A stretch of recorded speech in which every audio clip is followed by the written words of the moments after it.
Bonsoir. Déjà merci, moi aussi je veux vous remercier d'être venus aussi nombreux et nombreuses. Je m'y attendais pas forcément, mais j'en suis ravie. C'est pas souvent qu'on rassemble autant de monde autour de la question du handicap, donc ça fait plaisir à voir, merci beaucoup. J'avais prévu de me présenter un peu pour commencer cette conférence, mais du coup je me suis fait voler ce travail par nos chères présentatrices. Du coup je vais rentrer dans le vif du sujet tout de suite. Aujourd'hui, on m'a invité pour vous parler de neurodiversité. Alors, j'ai conscience que ce schéma, pour l'instant, il n'a pas une tête terrible. Vous allez voir, ça va s'améliorer. En fait, avant de commencer ma présentation, j'aurais aimé vous poser quelques questions.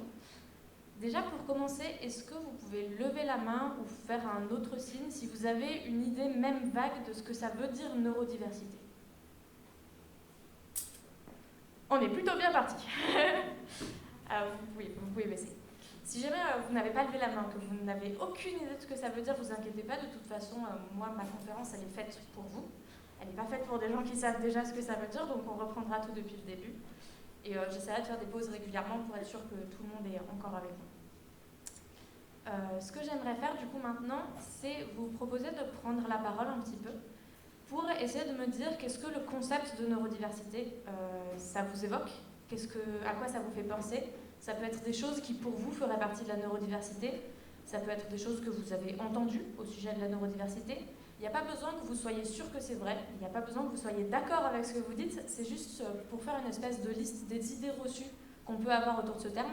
Comme ça, moi, ça me permet d'être sûr que je vais adresser tous ces points-là dans ma conférence et que je n'oublie pas de choses. Et je pourrais aussi réutiliser vos exemples au long de la conférence, puisque si c'est vos exemples, sûrement, ils vous parleront. Je reviendrai un peu sur tous ces exemples. On est a priori sur la même longueur d'onde, donc c'est bien, on va dans la bonne direction, c'est bon. Je vais vous parler du concept de neurodiversité d'abord, puisque c'est le sujet qu'on m'a donné. La neurodiversité, c'est un concept qu'on peut rapprocher de celui de biodiversité. Peut-être que c'est un mot que vous connaissez aussi. L'idée, en fait, de la neurodiversité, c'est extrêmement simple. La biodiversité, c'est la variété des formes de vie sur Terre, c'est-à-dire qu'il y a plusieurs formes de vie, il y a des animaux, il y a des plantes, il y a des bactéries. Au sein de tous ces groupes, il y a une variété d'espèces, il y a une variété génétique. Et la biodiversité, c'est l'ensemble de tout ça, c'est toutes les formes de vie qui sont sur Terre. La neurodiversité, c'est la même chose, mais pour le cerveau humain, pour les fonctionnements neurologiques humains. L'idée, c'est de dire qu'il existe une variété de manières de fonctionner au niveau neurologique dans l'humanité, et l'intégralité de toutes ces manières-là, c'est la neurodiversité. Et c'est tout, en fait. Arrivé là, vous vous doutez bien qu'on va quand même rajouter quelques trucs dans cette conférence, mais le concept de neurodiversité en soi, c'est vraiment juste ça. C'est pas une position politique, c'est pas quelque chose qu'on peut être, on peut pas être divers en soi, la diversité c'est quand on est plusieurs, et c'est pas une manière de voir les choses, c'est juste un nom qui est donné à un fait, et ce fait c'est que les fonctionnements neurologiques humain, il est plus ou moins varié. Je reviens sur mon schéma moche. Alors, donc effectivement tout à l'heure, dans des exemples de différents, on m'a donné, c'est surtout ce dont on m'a répondu, c'est oui. De quoi qui est normal? C'est parti. Oui, non, c'est parce que j'ai dit mon petit schéma avec les exemples que vous m'avez donné tout à l'heure. Donc, ce qui m'a surtout été répondu dans mon autre diaporama, c'est des exemples de fonctionnement neurologique. On m'a parlé de l'autisme, on m'a parlé du TDAH. C'est souvent les deux exemples qui reviennent le plus quand on parle de neurodiversité. On m'a parlé de Tourette, j'aime bien, ça aussi c'est intéressant, parce qu'on commence à rentrer dans les choses qu'on aborde moins. J'aimerais parler de l'épilepsie aussi, si j'arrive à écrire, et parler en même temps. Quelque chose que j'ai lu une seule fois en lisant sur la neurodiversité, je me suis dit, waouh, pourquoi personne ne dit jamais ça? Alzheimer. Tout ce qui est... Oula, je ne sais plus écrire. Tout ce qui est psychose aussi, ça va rentrer là-dedans. Enfin, je ne vais pas vous faire une liste exhaustive de tout ce qui rentre dans ce schéma, mais l'idée, c'est de bien dire qu'en fait, tout rentre dans la neurodiversité. Il y a effectivement tous ces exemples-là, mais il y a aussi, tout bêtement, les personnes qui n'ont pas de handicap psy, qui ne divergent pas de la norme neurologique, les neurotypiques, comme on les appelle, on y reviendra plus tard. Ces personnes font aussi partie de la neurodiversité ensuite. Pour moi, c'est important de le dire parce que souvent, beaucoup de gens ont l'idée que la neurodiversité, c'est l'ensemble des gens qui divergent de la norme. Et du coup, c'est eux qui sont divers. Mais en fait, les gens normaux, entre guillemets, ils font partie de la diversité aussi. C'est le principe de la neurodiversité et de la diversité en général, c'est que tout le monde est dedans. J'espère que cette fois, le relancement de mon PowerPoint va marcher. Évidemment que non. Bon bah c'est pas grave, on se le retape depuis le début, hein. On est motivé, c'est parti. Hop. Nous y sommes. Est-ce que jusque-là, ça va pour tout le monde? Ok. On continue. Ce qui nous intéresse du coup un peu plus ce soir, c'est le paradigme de la neurodiversité. Première question. Qu'est-ce que c'est un paradigme? Vous inquiétez pas, il y a un mois, c'était pas clair pour moi non plus. J'ai fait mes devoirs dessus. Je vais donc vous répondre avant de passer à la partie suivante. Un paradigme, qu'est-ce que c'est? C'est une représentation du monde. C'est une manière de concevoir un sujet à un niveau très fondamental. Par exemple, le paradigme géocentrique, c'est le fait de considérer que le Soleil et les planètes tournent autour de la Terre. Le paradigme héliocentrique, c'est le fait de penser que la Terre et les planètes tournent autour du Soleil. Vous voyez bien que suivant si on souscrit à l'un ou à l'autre de ces modèles, on ne va pas du tout penser la physique et l'astronomie, etc. de la même manière. Cette idée de base qu'on va avoir va influencer tout le reste de la manière dont on pense la discipline. C'est ça un paradigme. Ici, ce qui va nous intéresser du coup, c'est quelles sont les différentes manières de percevoir et de traiter et de penser la neurodiversité. Ce qui nous amène à notre deuxième question, c'est quoi le paradigme de la neurodiversité? Je vais vous faire un tableau, vous allez voir, c'est très simple. À la base, on a un état de fait, c'est la neurodiversité. Il existe une diversité neurologique, c'est comme ça, c'est tout. Ensuite, il y a deux paradigmes principaux qui découlent de ce fait, c'est-à-dire en l'occurrence deux manières de se positionner par rapport à ce fait, deux manières de comprendre, de considérer et de traiter la neurodiversité. D'un côté, on va avoir ce qu'on appelle le paradigme de la pathologisation. J'essaye de mettre le moins de mots longs et pénibles dans cette conférence, mais je suis obligée d'en mettre quelques-uns quand même. Le paradigme de la pathologisation, il repose sur deux idées principales. La première, c'est qu'il y a une manière de fonctionner pour le cerveau humain qui est normale, bonne et saine, ou en tout cas un éventail plus ou moins restreint de manières de fonctionner qui sont normales, bonnes et saines. Le deuxième principe, c'est que les personnes qui divergent de ce fonctionnement-là, de cette norme-là, sont donc anormales, dysfonctionnelles et ou malades. Et de l'autre côté, on va avoir le paradigme de la pathologisation. Non, c'est celui qu'on vient de faire. De l'autre côté, on va avoir le paradigme de la neurodiversité, qui lui repose sur trois idées. La première, c'est que la neurodiversité, c'est une forme naturelle, saine et précieuse de la diversité humaine. La deuxième, c'est qu'il n'y a pas une seule bonne manière et une seule manière normale pour le cerveau humain de fonctionner. Et la troisième, c'est qu'il existe dans notre société un système de violence et de discrimination envers les personnes qui divergent de la norme neurologique. Est-ce que ça va, ça? Ok. Pour résumer, du coup, ce qu'on peut retenir de cette première partie, c'est que la neurodiversité, c'est la diversité des fonctionnements neurologiques humains. Que ce n'est pas une opinion politique, c'est juste un état de fait, mais que par contre, se positionner, se situer en faveur ou en défaveur de la neurodiversité, considérer qu'il y a ou pas des fonctionnements neurologiques qui sont meilleurs ou plus normaux que d'autres, ça c'est une position politique, ça c'est une opinion. Est-ce que c'est bon cette partie? Super, on s'accroche.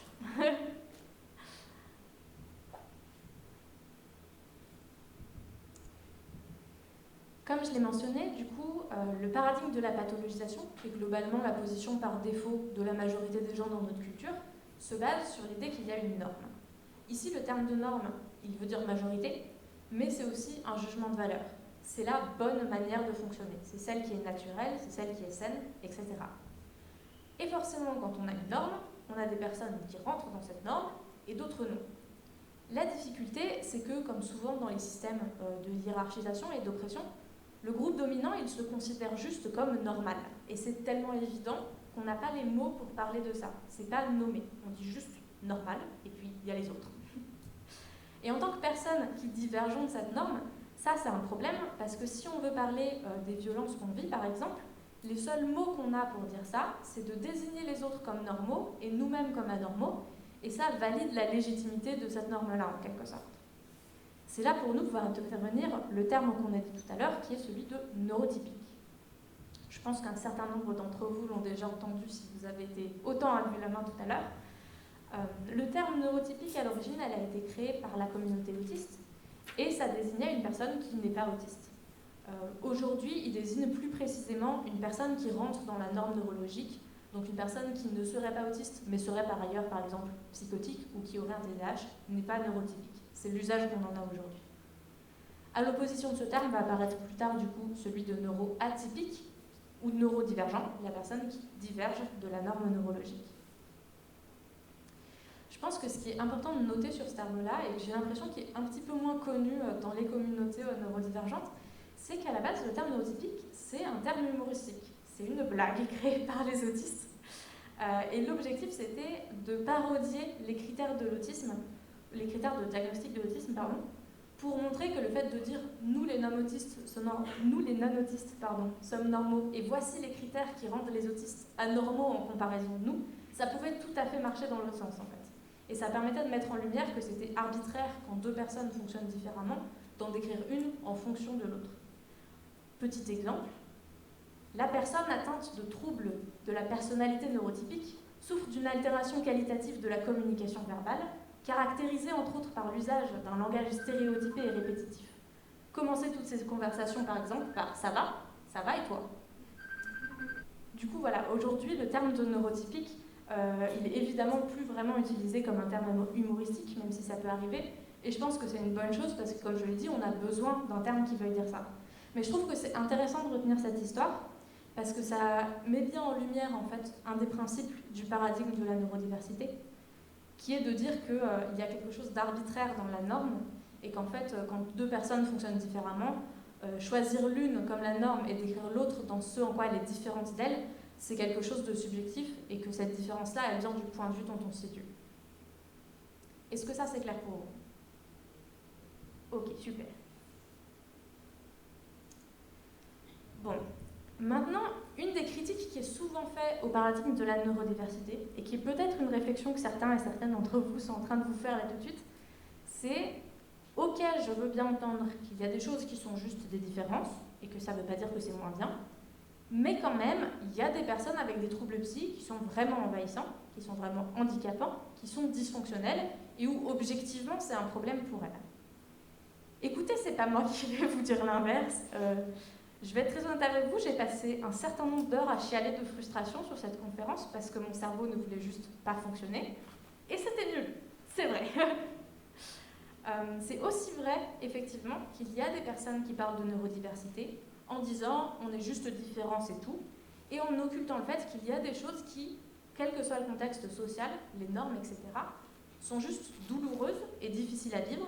Et je pense que c'est pas rendre justice à la neurodiversité que d'en parler comme ça. Je pense qu'être neurodivergent, dans un grand nombre de cas, c'est handicapant, mais ce propos-là, pour moi, il n'est pas nécessairement en opposition avec le paradigme de la neurodiversité.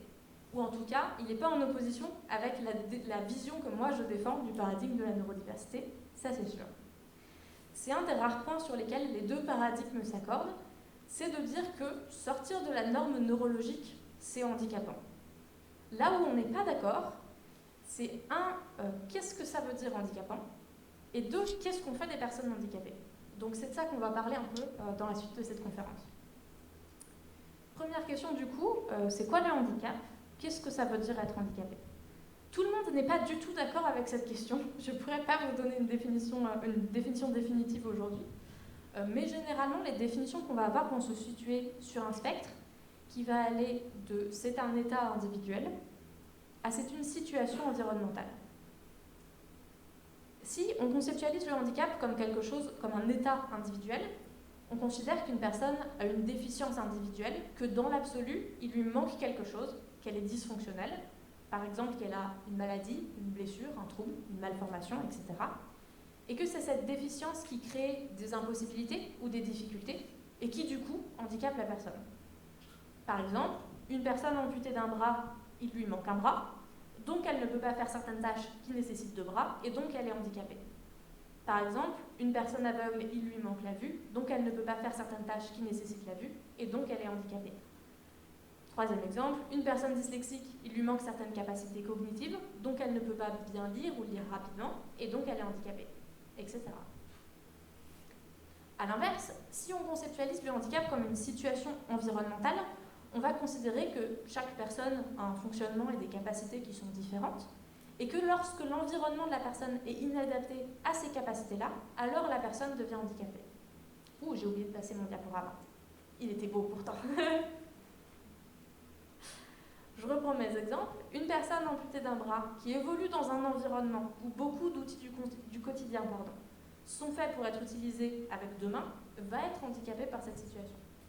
Une personne aveugle qui habite dans un endroit où les rues manquent de signalisation sonore et tactile qui lui permettrait de se déplacer en autonomie est handicapée par cette situation.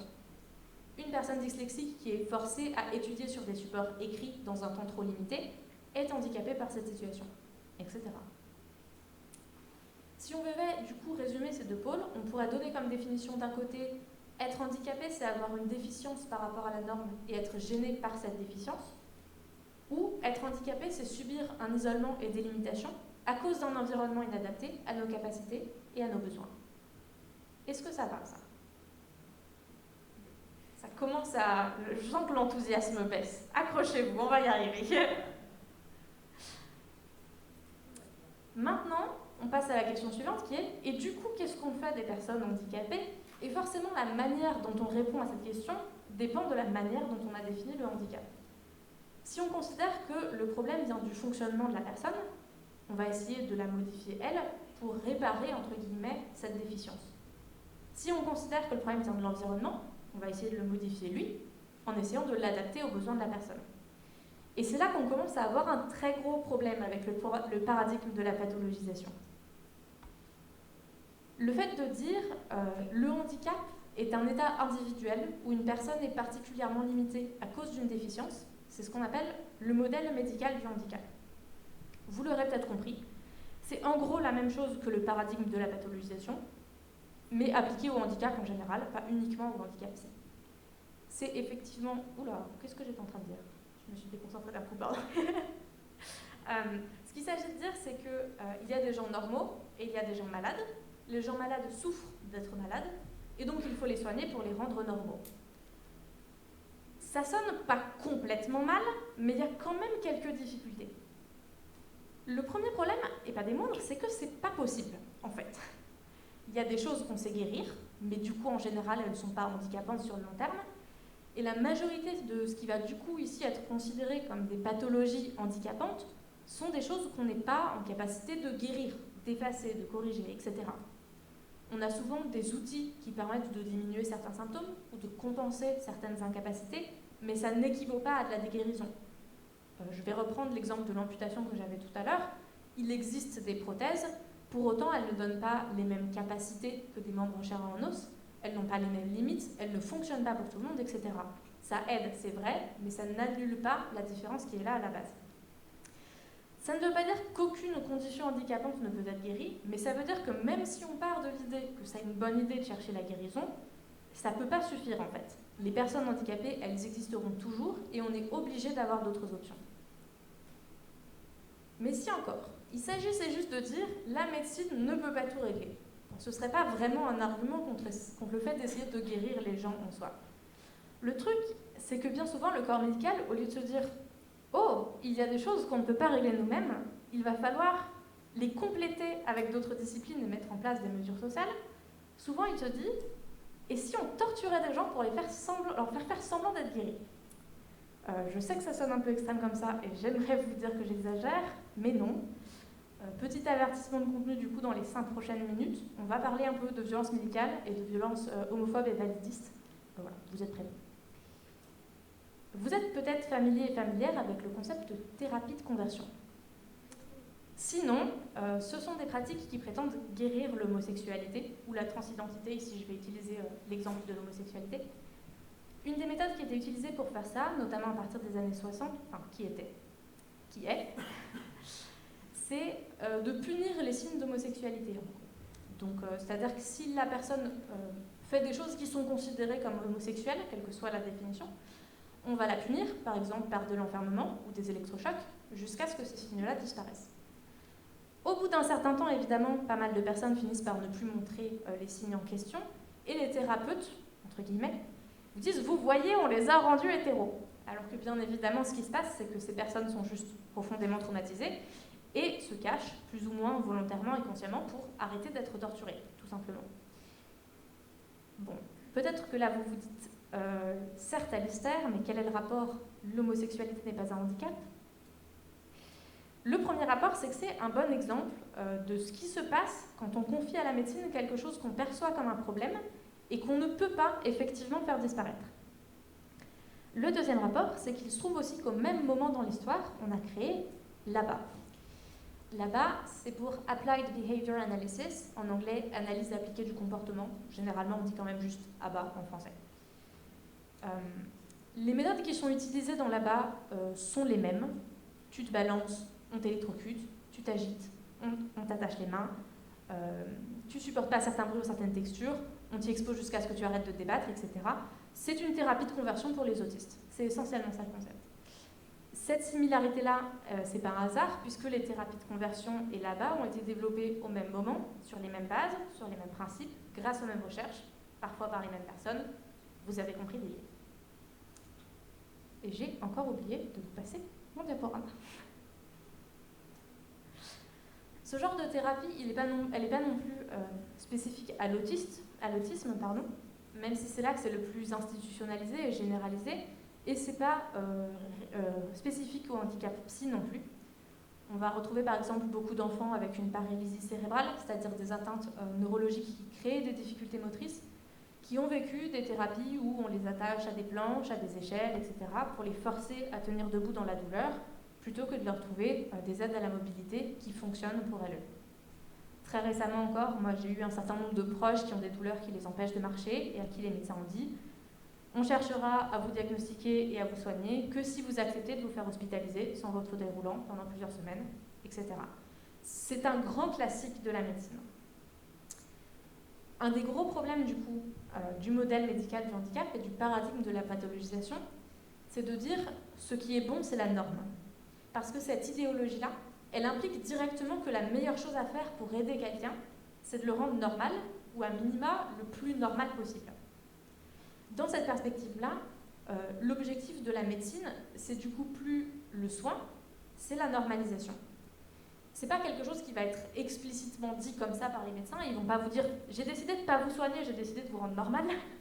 Ils ne disent pas ça, mais comme la normalisation est vue comme une bonne chose, voire même comme la seule bonne chose, forcément le soin doit être de la normalisation. C'est ça qui est perçu et pratiqué par une bonne partie du corps médical. Le problème, c'est que dans les faits, on constate très souvent que soigner et normaliser sont deux objectifs qui sont incompatibles.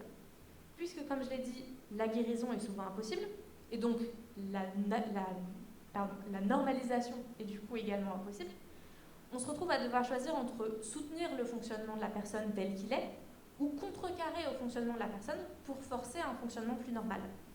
Or, le fonctionnement plus normal, il n'est pas forcément efficace et viable pour tout le monde. Je pense que ce point-là, il peut être assez facile à comprendre pour des choses qui sont juste des différences, comme on l'avait mentionné plus tôt. Par exemple, les personnes autistes, souvent, ne regardent pas dans les yeux. En soi, c'est pas moins fonctionnel que de regarder dans les yeux. Du coup, c'est pas la peine de les forcer. Qu'on s'entende, ça, c'est déjà pas acquis pour tout le monde. Hein. Mais je pense qu'un certain nombre d'entre vous ici doivent pouvoir quand même comprendre la logique de cette idée et se dire « Ok, oui, Alistair, je vois où tu veux en venir. » Mais ce qui est important pour moi de comprendre, c'est que c'est vrai aussi pour des choses qui vont être globalement perçues, pas forcément à tort d'ailleurs, comme dysfonctionnelles, comme douloureuses, comme problématiques. Exemple. Premier exemple, le fauteuil roulant. Est-ce que c'est plus fonctionnel de marcher que d'être en fauteuil roulant pour une personne qui n'a pas de difficulté à marcher? Oui, probablement. C'est entre autres pour ça que le modèle médical du handicap va considérer que marcher c'est normal et que être en fauteuil roulant c'est anormal. Dans la perspective où normal égale bien, on va donc essayer de faire en sorte que plus personne ne soit en fauteuil roulant. Le problème, c'est que moi personnellement, j'ai pas le choix entre marcher sans problème ou être en fauteuil roulant.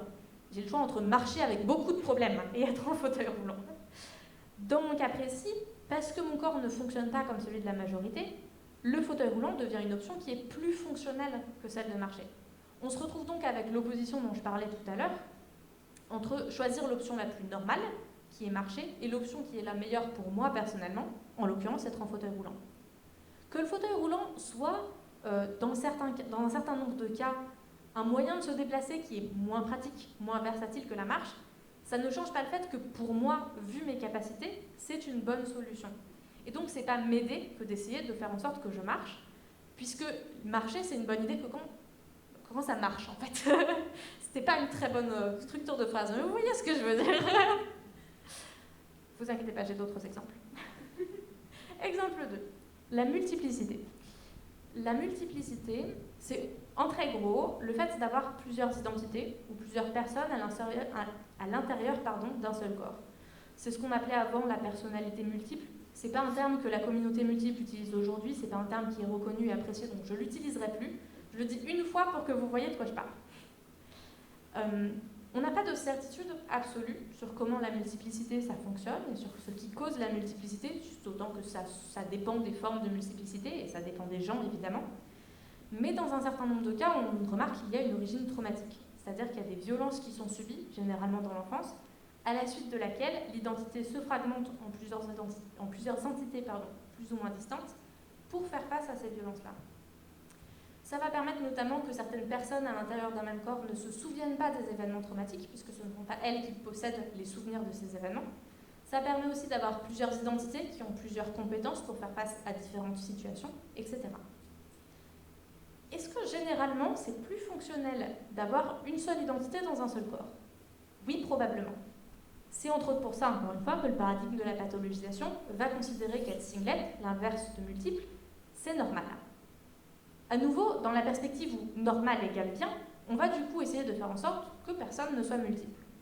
Le problème, on revient toujours à la même chose, c'est que comme on l'a dit plus tôt, la multiplicité, elle n'apparaît généralement pas par hasard, et donc c'est bien qu'elle puisse... Oh, non, c'est pas ça que je veux dire. Et donc bien qu'elle puisse poser par ailleurs tout un tas de difficultés au quotidien pour les personnes multiples, si elle apparaît, c'est qu'elle reste dans un contexte particulier, pour cette personne en l'occurrence, utile et bénéfique d'une certaine manière. Et j'ai encore oublié de vous passer mon diaporama. Encore une fois, on se retrouve avec l'opposition entre ce qui rendrait une personne normale, en essayant de la faire cesser d'être multiple, et ce qui fonctionne le mieux pour elle, à savoir être multiple. Et dans ce contexte-là, on arrive encore une fois à la conclusion qu'essayer de normaliser, ce n'est pas rendre service aux personnes concernées. Dernier exemple, après on passe à autre chose. L'usage de drogue. Est-ce que c'est plus fonctionnel d'être sobre que sous substance quand on est une personne en bonne santé? Oui, probablement. C'est entre autres pour ça, vous connaissez la chanson, qu'on va considérer que ne pas consommer de drogue ou de manière juste occasionnelle et récréative, c'est plus normal que d'en consommer au quotidien. On s'entend, vu la culture de l'alcool et de la cigarette, c'est un peu plus compliqué que ça. Mais vous voyez où je veux en venir, et c'est d'ailleurs un très bon exemple du fait que la séparation entre normal, anormal, sain et pathologique, elle est quand même un peu arbitraire. Dans cette perspective encore, où normal égale bien, on va essayer de faire en sorte que personne n'use de drogue de manière quotidienne. À ce stade, je pense que vous avez compris le raisonnement. Certes, mais les personnes addictes ne le sont pas pour rien. Dans un certain nombre de cas, l'usage de drogue, c'est la meilleure solution à notre disposition pour gérer par exemple l'anxiété, l'insomnie, les douleurs chroniques, les violences subies au quotidien, etc. En être privé nous serait donc dommageable, et donc ce n'est pas rendre service aux addicts que de les sévrer de force. Vous avez compris la chanson, arrivée là, je pense. C'est pas parce qu'un comportement ou une aide ou un fonctionnement est moins efficace et confortable et vivable pour la majorité des gens qu'il l'est pour tout le monde. C'est ça la conclusion à laquelle on arrive. Et c'est aussi pas parce qu'un comportement ou une aide ou un fonctionnement vient avec des limites particulières, des désagréments ou des souffrances, qu'il doit pour autant être à tout prix évité. D'une part parce que souvent il y a une utilité qui vient avec et qui contrebalance ça, et d'autre part parce que souvent on n'a pas le choix de toute façon. Et notre meilleure option, c'est d'accepter et de faire avec. Est-ce que ces 3 points-là, ils sont clairs pour vous? Maintenant, il nous reste une dernière partie avant de conclure cette conférence. J'avais écrit pour conclure cette conférence dans mon script, mais après je me suis emballée, j'ai dit plein d'autres trucs, donc c'est pas vraiment la conclusion en fait. La question qu'on va se poser, c'est, mais du coup, si on ne cherche pas à guérir les personnes handicapées, qu'est-ce qu'on en fait? Ah bah tiens, j'avais fait une diapo juste pour ça en fait, je vous la remets. C'est une question à laquelle répond ce qu'on appelle le modèle social du handicap. Comme vous l'avez peut-être déjà deviné, c'est l'inverse du modèle médical du handicap. Il s'oppose aussi au paradigme de la pathologisation et il est directement en lien avec le paradigme de la neurodiversité. Le modèle social du handicap, c'est quoi? Le modèle social du handicap, c'est de dire que le handicap est au moins en partie une situation environnementale, comme on l'a mentionné plus tôt. Par exemple, moi, en étant en fauteuil roulant, je suis plus handicapée face à un escalier que face à un ascenseur. Pour autant, dans ces deux cas, moi, en tant que personne, mes capacités, mes limites, etc., elles sont identiques. Donc on voit bien que ce qui est handicapant, ou en tout cas ce qui participe au handicap, c'est aussi l'environnement autour de la personne. Ce qu'une personne handicapée peut ou ne peut pas faire dépend de ses capacités et aussi de l'endroit dans lequel elle se trouve. Ce que ça veut dire, c'est qu'on peut améliorer la qualité de vie des personnes handicapées et leur autonomie et leur santé, etc., en créant un environnement qui est plus favorable, qui est plus adapté, qui est plus accessible. Ce que ça veut dire aussi, et ça nous intéresse, c'est que le handicap, c'est politique et que c'est en partie causé et aggravé par des choix politiques. Je m'explique.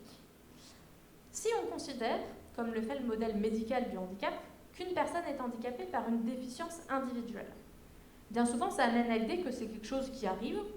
Au mieux, c'est pas de bol, au pire, c'est sa faute. Mais en tout cas, il n'y a pas de responsabilité collective derrière. C'est pas une question politique, c'est un aléa de la nature. A l'inverse, si comme le fait le modèle social du handicap, on prend en compte les facteurs environnementaux qui causent et aggravent le handicap, on se retrouve assez vite à se considérer le fait que l'environnement, c'est pas naturel. C'est pas quelque chose qui se fabrique tout seul. Notre environnement, il est conditionné par des choix humains.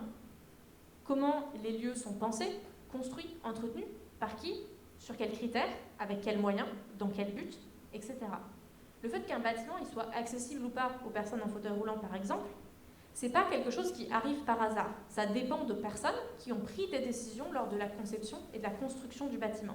Il y a une responsabilité humaine derrière, et plus globalement, il y a une responsabilité collective et sociale. Qu'est-ce que ça change? Ça change que si être handicapé, c'est naturel, dans le sens où ça arrive aléatoirement dans la nature, alors c'est pas de chance. Et ce qu'on peut y faire, c'est éventuellement donner de l'aide aux personnes handicapées.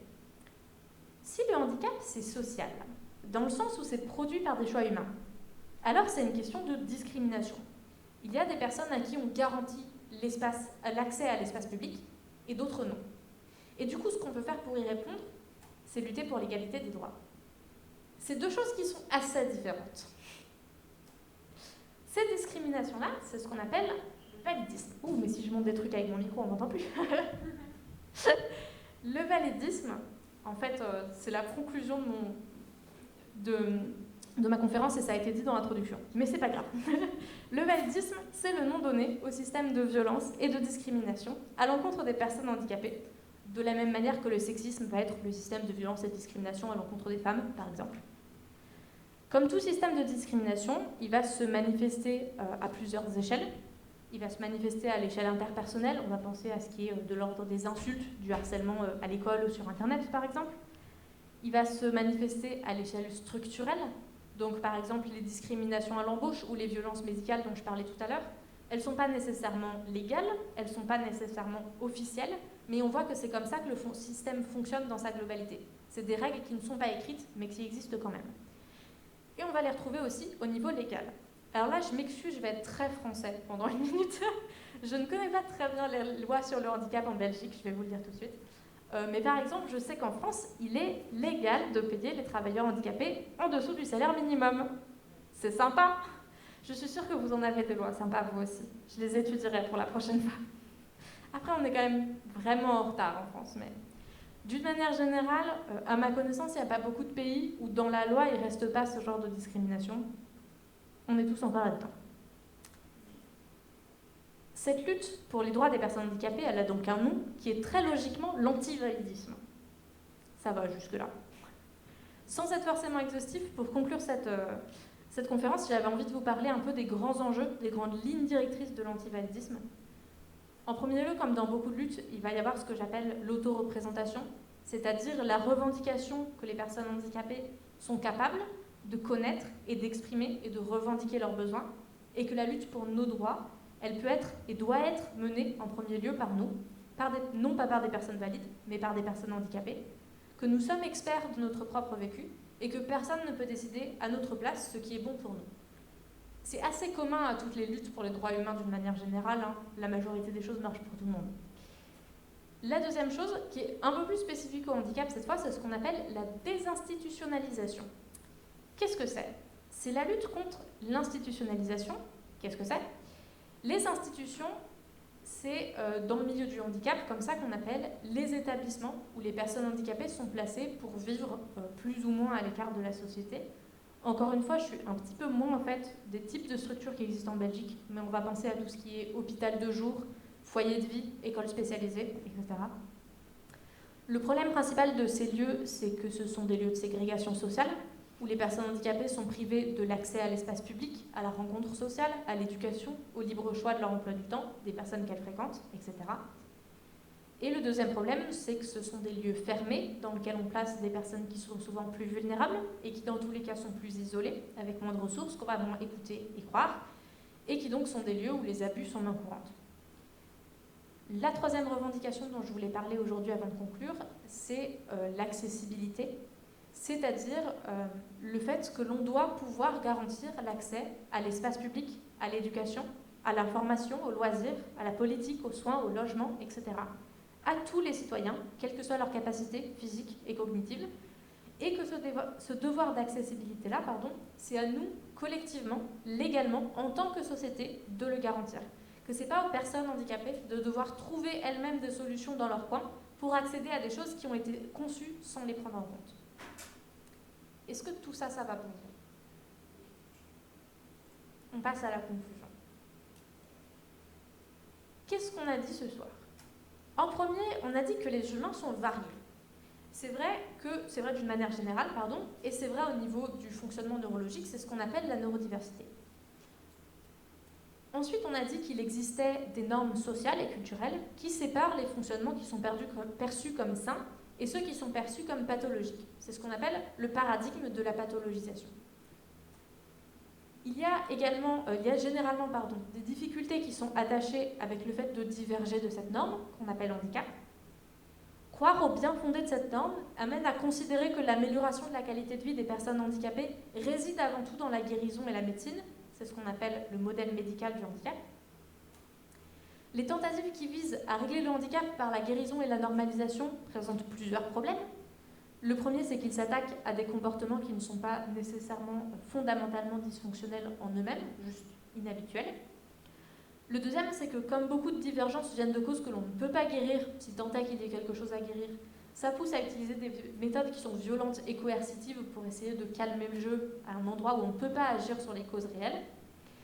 Et le troisième problème, c'est que cette vision du handicap ne parvient pas à prendre en compte que certains comportements peuvent être à la fois problématiques et utiles, et elle pousse du coup à s'attaquer à des comportements qui sont parfois dysfonctionnels, mais néanmoins nécessaires pour les personnes concernées. Il est donc nécessaire de reconnaître le handicap comme aussi venant de facteurs environnementaux, c'est ce qu'on appelle le modèle médical du handicap, qui nous amène à plusieurs conclusions. D'une part, les environnements sont inadaptés du fait de choix humains, donc ils sont le fruit de discrimination, et donc le handicap est politique.